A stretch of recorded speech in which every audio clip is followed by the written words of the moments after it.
Okay, welcome to episode 9 of Ask the Raw Squads, where we give you diverse but probably still terrible advice on the questions that you send in to us. It's also episode 9, so we're only going to do one more episode after this, although someone did point out that if we have another shutdown, there could be a season 2.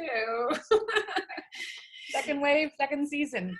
Exactly. Yeah, one season per wave. So get your questions in, and also let me know if I've missed your question, if it's gotten lost in the sea of things. Hit me up, and I will get us to answer it. Unless we don't want to, in which case we'll continue to ignore it, just as we did before.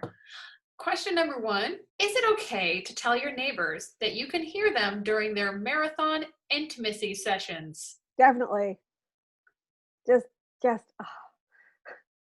I've had roommates, guys. I had a roommate who won the award for loudest sex in my dorm after we agreed to be roommates. Oh. Yeah. So yeah, there was conversations had. It's not the same as roommates, but I mean, if you live in an apartment, it kind of is, because you share a wall and it's not that thick. So if you're like, hey, I can hear you saying weird shit to each other, I think that's not a bad idea. Let them know. And they'll be like, maybe I'll rethink the things that I do. Also, this said neighbors. So like, chances are your neighbors also have other neighbors, and maybe there are children that are light sleepers. I'm a really light sleeper, and we have thin walls here. Whenever it's an apartment complex / hotel. So whenever other people check in, I can often hear women faking it hard. And I'm like, come on, give her a Golden Globe already and get her the fuck out of there. Stop. I had someone in my dorm in first year university who was next to me and having very loud sex. So my mature response was to draw a picture with a big frowny face. And I just wrote, "Your sex is loud sex." And I slipped it under her door. And you can just do that. They don't have to know that it's you. It could be anybody. So I think it really depends on your relationship. I think you can always do it, and then how you do it depends on your relationship with that neighbor, if you know them well or not. Like, it's totally okay to do a note. It's very obvious if you're the only 2 people that live in a house, like it's a duplex and they have the other half. If you have a good relationship with them, you might look at them in the morning and say, "Wow, I'm surprised you can walk." Or if you have a bad relationship with them and you don't want to say it and you know that they'll know it's you, I would probably play really really loud sex sounds right next to their wall so that they realize how paper thin they are. Or like put on, let's get it on. Start playing music for them or clap. Yeah. We used to have people that lived above us when I lived in Vancouver with Emma. And the people above us at like 2 p.m. every day would start playing such loud pop music. So I used to hang my Bluetooth speaker like on the ceiling next to the hole where it was like very loud through, and just play really heavy metal just to be like, can you tell how well we can hear one another's music? Because I'll beat you in this, and it's going to be heavy metal, so good luck. And I'm literally putting the speaker in the hole.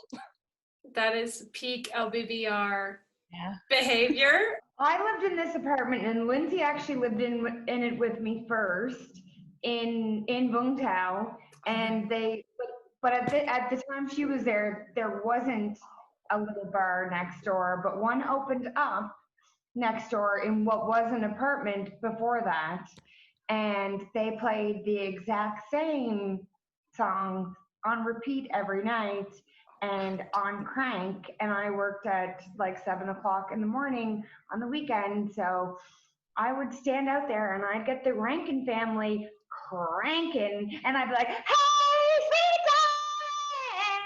And I'd just belt it off, and they'd be like, "What are you doing?" And I'd be like, "Fucking annoying, isn't it?"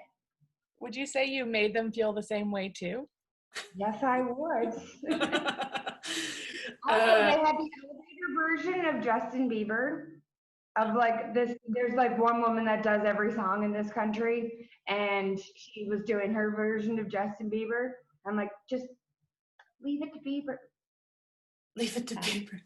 One specific night, I was like, hey guys, I have an exam in the morning and I really need to be asleep. And they're like, oh, okay, sorry.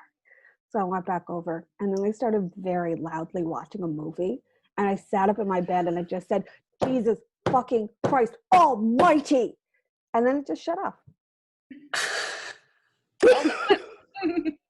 Yeah, passive aggression seems to be the answer for this. Oh, I think you should stage like a whole dramatic play where they have to get like really wrapped into your life, but you do it all by the door and just be like, well, if you're gonna have an affair with my stepchild, then I'm going to blah, blah, blah, blah, blah. You know what I mean? And just have them look at you really strangely every time. Yeah, I'm in. Yeah, exactly. We'll just start writing the script now. It'll be like, are your wall mates having weird sex? Here's the play that you can. Can we sell a recording that people just hold up to their wall? Yeah. Wow, chicka, wow, wow. And other various noises. Yeah, exactly. And then like the thing parades like you may have heard of all of the classics. We published this a week later, so we'll actually put the link for our album Yes. in the credits. You're welcome. Exactly. This one is very island specific. So we're all from Prince Edward Island. It's the smallest province in Canada. There is 145,000 people in the whole thing. So this question is, how much does it really matter who your father is on the dating scene in small town PEI? Because everyone in Prince Edward Island asks, who's your father? That's like the first question if you're establishing who somebody is. It matters quite a lot because, like, if you're us, like our mother's a Campbell, there are a couple different families of Campbells around our area, and some of them we could sleep with, and some of them we could not. Who your father is very important. All those Campbells are related. They are all related. The South Side Campbells and the North Side Campbells. The South Side Campbells are just like they were a father and son originally. No, we're not talking South and North Side. We're talking like past Cardigan and the North Side. Okay. Also, this woman was talking about how Islanders are racist because we call people CFAs, which means come from away.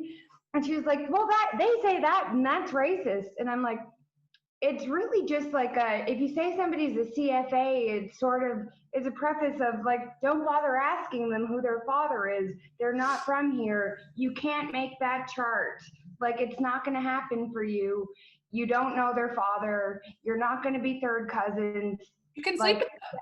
I was going to say, you're not going to know who their dad is, but you can fuck them. That's it. Oh, you're a CFA? Oh, I'm in.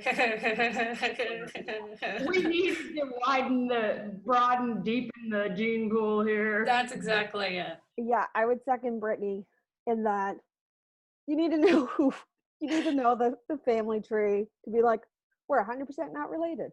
Great. This is okay now. Side note about CFA.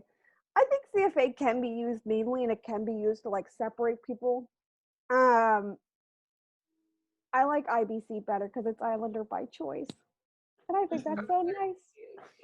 Okay, yeah. That's me. I believe in Islander by choice as well. Yeah, who's your father? Yeah, you gotta know. You don't want to be two branches on the same family tree. You don't want to be a shrub. Oh, I was gonna say I don't want no shrub.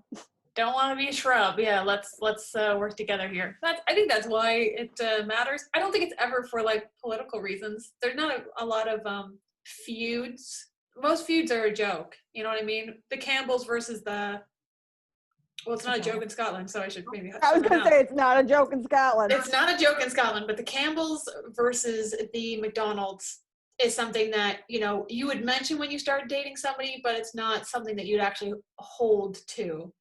And this would be because the Campbells slaughtered the McDonald's in the night while taking shelter with them, which I'm sorry about. Oh, so fun fact, when we were learning about the Campbells and the McDonald's in high school, I was dating a McDonald's. So and in the class, everyone looked over and they were like, do you sleep next to each other? Yeah. Of course, because it was high school. Yes, exactly. Sounds the only man I've ever slept next to. Yeah. Everyone in high school, you just held hands. Friendship. Friendship bracelets. Some of the Campbells actually helped the McDonald's escape because they liked them. That's like not all Campbells. There's not a lot to say that hasn't already been said. I think a lot of times the reason that we ask who is your father is we're trying to place someone in our community and have a connection with them. So a lot of the time it's just that we want to know like, oh, who's that? Oh, are they your cousin? Oh, I actually went to school with them. Oh, I played hockey with them. Oh, I did whatever. We're just trying to find a common bond most of the time. It does matter, like, don't date your cousins, but it's also just let's talk about who knows who. I often reference the Platter House, like when I meet people our parents' age or around there. Like if I met anyone's parents, I'd say, oh yeah, my parents had the Platter House. And they instantly have memories of the Platter House and kind of instantly endeared to those people. I met someone at the skate park the other day that I realized I knew in 5 different ways. Okay. Oh, nice. And another thing about like the who's your father and whatever, if we do find out that you're not from the island and you don't have like family there or you don't have like your people there already, islanders are really willing to like bring you into their circle, and it's like, come to my family dinner, come to my our Kaylee, come to the Roll Bay Fiddle Festival with us. You know, if you don't have your people in that area and you're gonna be there for a while, like you'll find your people very quickly, and then you know you might not be able to say who your father is, but you can pretty soon tell people like I'm hang out with these guys or those guys, and like you know you do have your little family there. Yeah, absolutely. You can just reference somebody else's father. It's okay. If I had to choose a father on Prince Edward Island, I think that I follow this person the most. My dream daddy. My dream daddy. Exactly. The second question is, what does he do? True. Who's your father? What does he do? Okay. That's all one word together. And it Yeah, just should be right. noted. Amelia, will you say it in the island accent? Who's your father? What does he do? I have to say one more thing, like as far as who's your father goes. When you say you're one of the Campbells, you can say like I'm one of Louis Howard's, and immediately people know that my grandfather was Louis and his father was Howard, and then our cousins would be the Ronnie Howards, and then like for the McDonald's, you've got like the Red Hueys, you've got the Alec Little Johnnies, like so there's like you can like really knock them back the generations. It turns into the Bible. This question is for all of us at once. If you are all in an empty room together and there is nothing but a button that says do not push, do you push the button?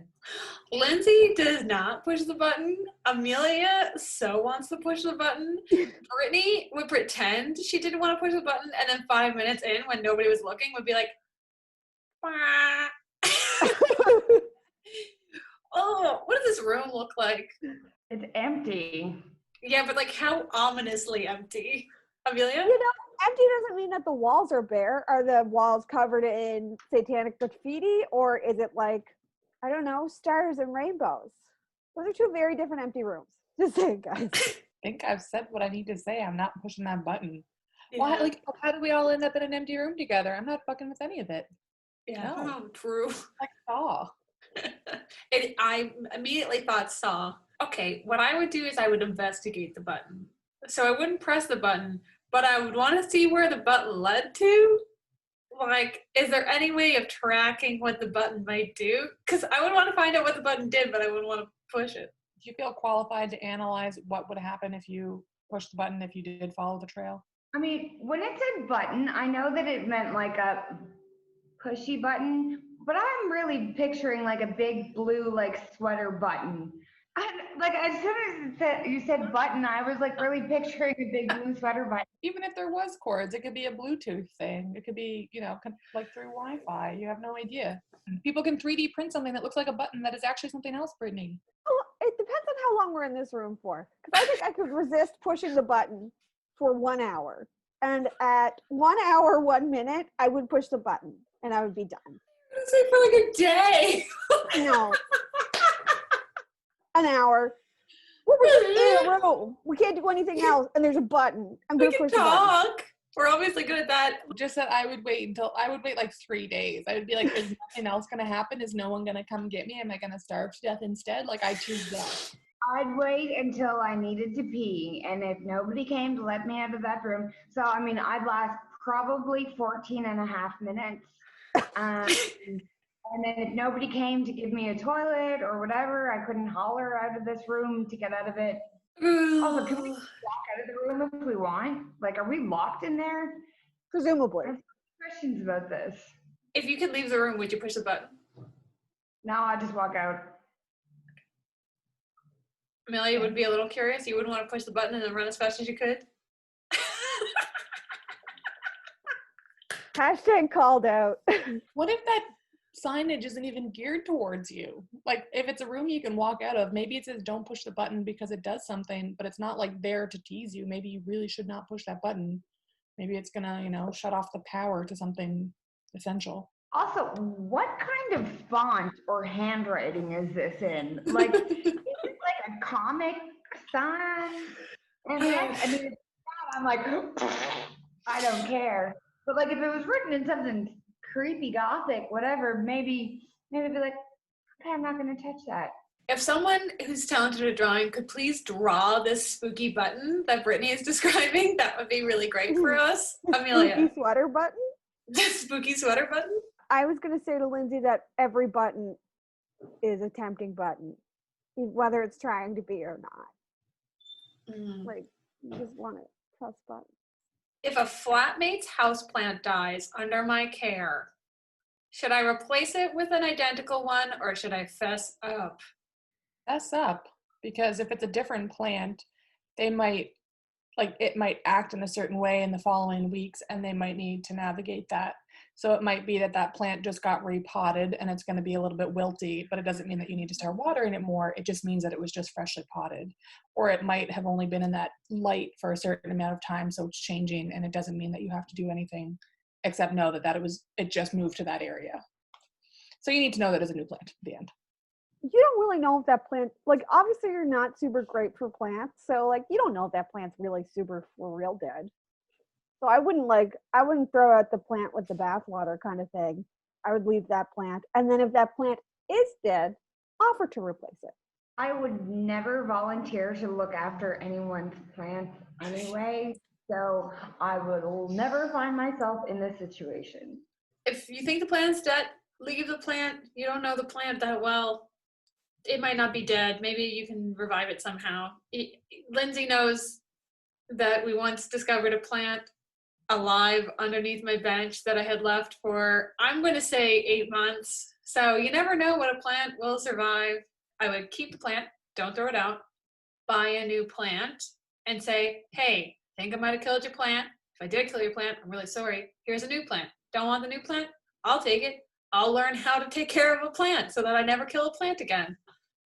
I just need to confess that I accidentally got a new plant today, only because I was at my friend's and we were talking about, I was saying how I had to give away plants because I've got too many, and then she showed me her clippings and there was one where I was like, oh, well, I don't have that one and maybe I will take it. Now I just am somehow up one more plant. It is an addiction. We currently don't have a place to set our bread or fruit because we have a counter space entirely dedicated to plants.